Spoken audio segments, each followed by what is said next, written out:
in this series. That's why we were playing Leonard Cohen's song, his composition.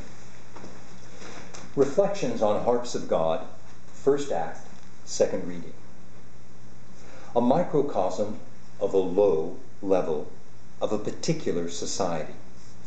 Newfoundland, circa early 1900s, replete with allusions to homespun mythology, cutthroat commerce, emerging politics, troubled family dynamics, dire poverty, and of course, very specifically, the difficult seal trade.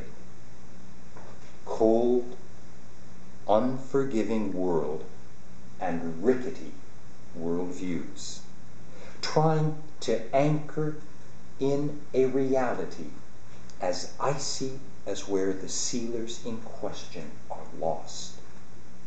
The hunted, the seals, and the hunters share a kind of victimhood. The men, victims of greedy bosses. The seals, obviously victims of hunters and bosses both. The idea of seal hunting gets trashed more because of how the men who hunt are treated than because of seal hunting per se, appropriate to the time and situation at issue. The language is marvelous. I would love to hear it spoken in a production of this act.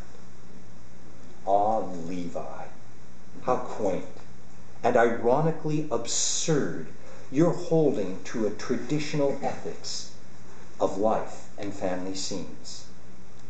But I get it that there is pride at issue. Also, a belief in adherence to what you learned growing up.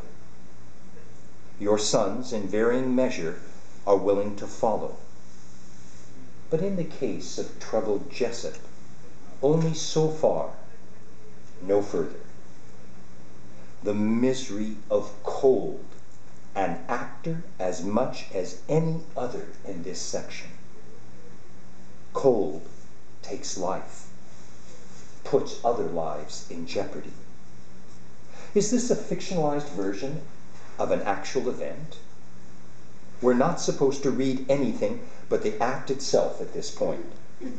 So I don't know if it is, but I speculate such is the case. Are these real names or made-up names? Obviously, the characterizations must be fictionalized, however true to life they seem. The interpersonal dynamics in this little group sizzle with friction, are fraught with colliding difference, throw out tendrils of tough tenderness.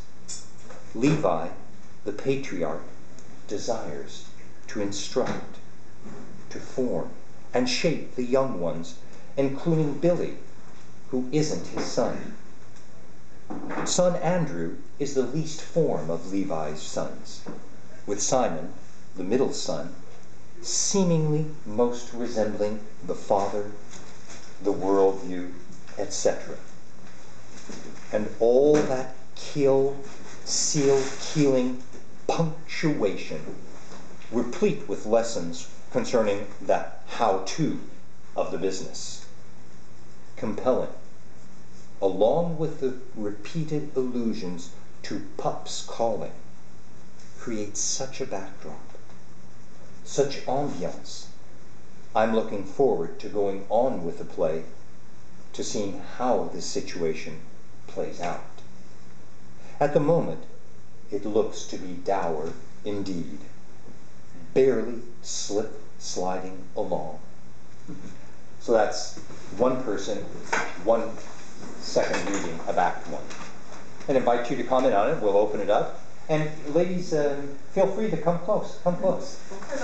Yeah, he will adjust accordingly, because it really is about dialogue. Yeah. This is a seminar, unlike a theater lecture. This is or a performance. Okay.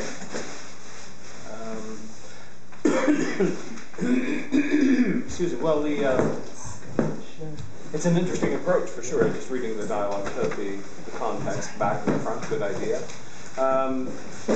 So you get a very pure response to the first act. It is the system in Newfoundland in 1914 when the play is set.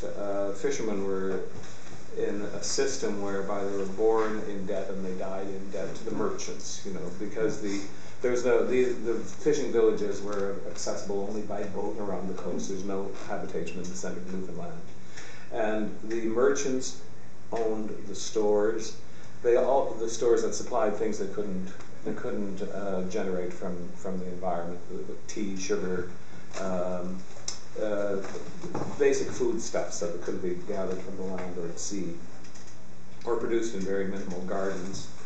A lot of cabbage, northern climate, and so essentially they were every load of fish that they brought in went to their debt. A load of salt fish, and it was very hard money. So they were always born in debt, died in debt. There is, in a sense, a kind of slavery, and that's not too harsh a word. So the seal hunt itself was the only source of cash, and it was a shareman's situation. So if you got a berth on one of the ships to the front for the seal hunt, you could make as much as $60 to $70, which was huge in 1914. But that was the only cash you would ever see. And at this particular time there, in 1914, which is fairly typical, I think there was maybe 1,900 men and 12 boats, as I recall, roughly 12 ships at the front where the seals come down from the Labrador. They're born in the north, and they flow south on the as the icebergs and the ice pan flows south into that northern part of Newfoundland, and then down are bound into PEI, where I'm from, the Gulf of St. Lawrence. It wasn't unusual for seals to end up in our potato fields, wandering off and getting lost. They were soon dispatched. Made use of. The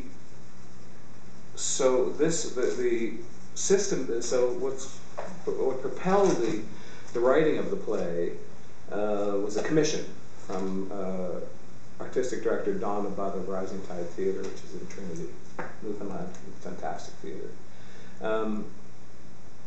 And I began by spending time with the Newfoundland Archives and the University of Newfoundland Library, because following this incident in 1914, there were 2 commissions of inquiry established as to why 150 men were allowed to freeze in the dark, in the wind and the cold,